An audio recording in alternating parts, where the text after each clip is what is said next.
Tired of dealing with annoying flies, fruit flies, and gnats in your home? The Zevo Flying Insect Trap is your ultimate solution. Don't wait.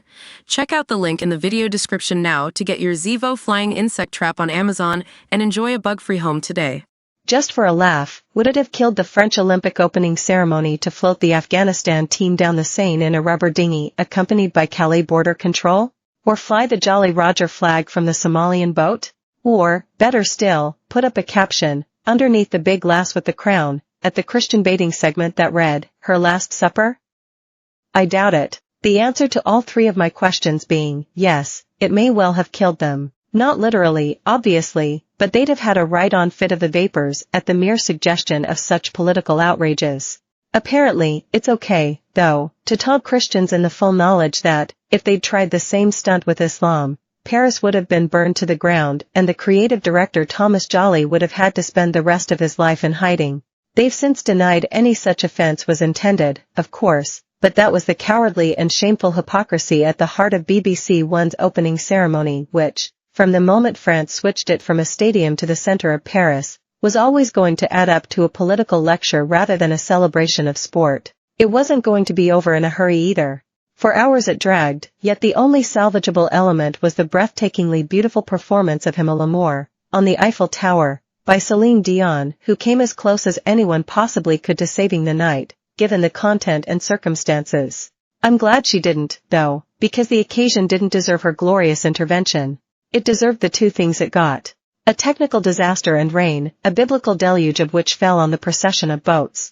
Although, ironically, it was about the only thing that wasn't blamed on climate change by the BBC commentary duo of Hazel Irvine and Andrew Cotter, who seem to have been updating us on the buoyancy, or otherwise, of the Marshall Islands since the original games of 776 BC. If the environmental eulogies to Costa Rica, "It's so lush," didn't grate quite as much as usual, then that was entirely down to the accompanying artistic tableaus, Solidarite, Diversite, Enchante, Pomposite, Stupidite, all of which had to be expressed through the medium of sledgehammering political correctness and dance. You couldn't stop them gyrating or lecturing, in fact. So, at various points, you were probably unable to avoid Men in Skirts, a French heavy metal band, a dozen or so headless Marie Antoinettes, the Last Supper gang and a mechanical horse being ridden down the river, by a tinfoil ET, like Charlotte Dujardin was in hot pursuit. Not sure any of it taught me a single thing about Paris, as promised, but I've certainly learnt never to say it can't get any worse again. For the words were no sooner out of my gob than Hazel was saying, "We are celebrating now France's place in the European Union and the Union itself. We're going to be hearing the greatest hits to come out of the Eurozone." These included Sandstorm by Darude and The Final Countdown by Europe. The point at which I started to think the whole thing was a put-up job, creatively directed by Nigel Farage, though, was when they played the European Parliament's unofficial anthem, Blah Blah Blah by Gigi D'Agostino.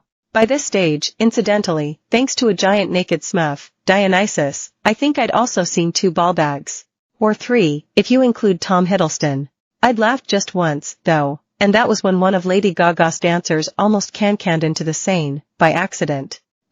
That's the reality of a woke agenda.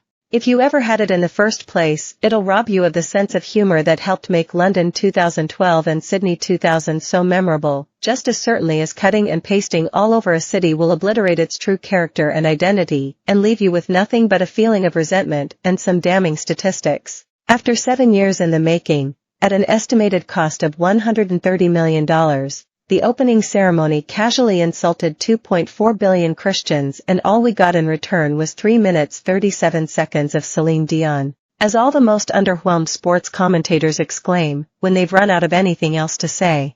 Wow.